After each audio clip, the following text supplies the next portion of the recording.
Welcome back to Daybreak, and this is the show that brings you what you need to know as you start off your day on this 12th day of October 2018. And now we want to focus on news reviewing what has been making headlines since yesterday, but also over the past 1 week, looking at what you need to care about. And we're joined by a panel of legislators, as well as a former legislator and cabinet secretary. Starting on my right is Sam Atandi, member of parliament for Lagos Songa. And then Martha Wangari, Member of Parliament for Gilgil, and then we have Kipruto Arap Kirwa, former Cabinet Secretary for Agriculture and also the Deputy Party Leader of ANC. Thank you so much for joining us today, all of you. Thank you. Thank you. Thank you. Right, and we want to begin with the story on the accident that killed. There are conflicting figures. The Standard reports of 56 people. The Nation talks about 58, and if you look at page 6 of the Standard, it talks about the driver of ill-fated bus had worked for only 2 days. This is quite shocking because you understand that Lucas Abdallah, he was 72 and he had worked for the bus company for only 2 days before the crash occurred on Wednesday. And of course, the story talking about the horror in Mago village in Vihiga County, where Mr. Abdallah came from, and was still in shock yesterday as residents tried to come to terms with news of the crash at Fort 10 and Kericho County. Of course, that accident occurred on Wednesday, and the driver, we understand, succumbed to injuries while he was receiving treatment. And I just want to ask a question, because all of you have interacted with this kind of people, or public transport. Why would a bus company entrust a 72-year-old, I'm not saying that we should discriminate against older generation, but why would you do that? Maybe just to start, I would say that it is not mostly, for me, it's not about the age, but it's about the stamina for the man, because first of all, he came to Nairobi and arrived at 5 p.m. He was supposed to start a return journey at 10 p.m.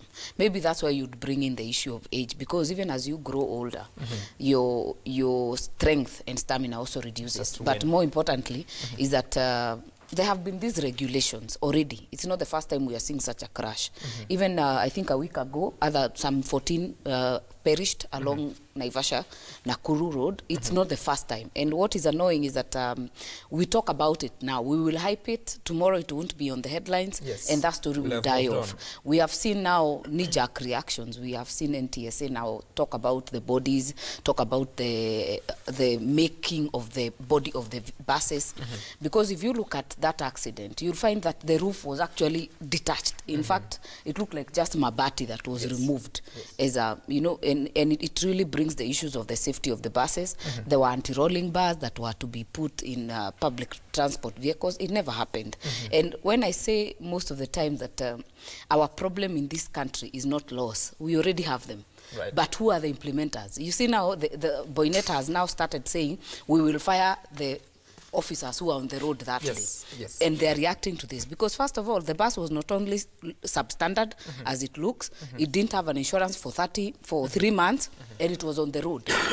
But please let us just give the condolences to the people who are killed. 58 is just too much.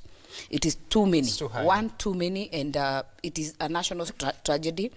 And I hope that these reactions can actually be sustained, because the laws are there. We already had, when we had many accidents, they said a bus should have 2 drivers, at least exchange, especially for the long distances, so that you're able to be able to be awake throughout. But if you have fatigue, we'll keep finding this, getting this accident. And before I bring you in, Honorable Kira, I see the story on page 6 of the Standard talking about what you just referred to, that the Inspector General of Police, Joseph Bennett, says that the Kericho County Commander, who is in charge of traffic in the region, will also be punished. The investigations reveal negligence by traffic police. But you understand that towards the end of the year last year, that I believe it was 19th of December, the Cabinet Secretary for Transport, James Mashere, indicated that no driver would be allowed to drive for more than 8 hours a day. So in a day of 24 hours, you can only drive up to 8 hours. Now, this driver had just come to Nairobi and then was taking a return trip. What is so hard for us to really enforce what we say? Because you've been a cabinet secretary or a minister before. What is so hard to implement what we decide that should be the way forward? Yeah, well, I like your correction. I was cabinet minister, Yes. not cabinet secretary, because the two are different, both in terms of constitution and in terms of structure of government. But more important, this issue really goes to the very foundation of our social dynamics, in the sense that we react to a situation but soon forget. And we don't seem to want to be disciplined. The most important thing would have not been to react the way we are doing, but to sustain some kind of conversation, retrain some of the drivers. And this driver really should not have been subjected to such a long journey, given the age, the fact that he was advanced in terms of age. It is not really discrimination. Even at my age, which I decline to declare now, I don't find myself driving to Kitale and back the way I used to do those days. Those days during recess, I would drive to Nairobi by 10 o'clock I'm here, by 6 o'clock I'm back in Kitale. But today if I went to Kitale, I would want to rest before I come back. That's right. Yeah, and I have a better car than I used to have that time. So it is a question of, there is a limit. You can reach your own internal limit, and you must accept it. And even the person who hired this person should have allowed him to do short distances. But going all the way overnight and again overnight is not something that should have been done. Mheshimiwa Atandi, what is so hard to sustain these decisions that the government makes or the authorities make and want to enforce? I think it's because of corruption.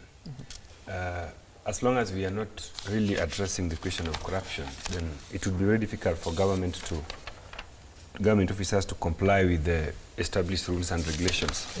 You know that what we are discussing now about this accident is synonymous to the other conversations we had here, to do with importation of substandard goods.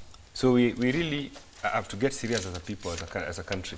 Right. And when we say that we are uniting on the war against corruption, we really have to be serious, because what would stop government agencies in charge of compliance from ensuring that the established rules and regulations are complied with? You find NTSA officers who are in charge of ensuring that these rules are complied with are not really there. Why would and for me, by the way, I don't have a problem with the age of this driver. Because I think that if you are old, I think you are even more careful. You know, I don't understand how an old man... But also the concentration wanes. I have read there that he had complained that the car had poor brakes. Yes. You know. So I think that is where the problem is. That's who is in charge of ensuring that these vehicles, these buses are roadworthy? You know, who is in charge of that aspect? Yeah, so that a driver doesn't just arrive and then he's told, start moving the car. So the issue really is corruption, which we really must tackle. How do we ensure that anybody in government who is in charge of anything, you know, is ensuring that that the rules are complied with? Right. And I think we'll have to go along. It has to be a long haul, and we must support the agencies that are fighting corruption.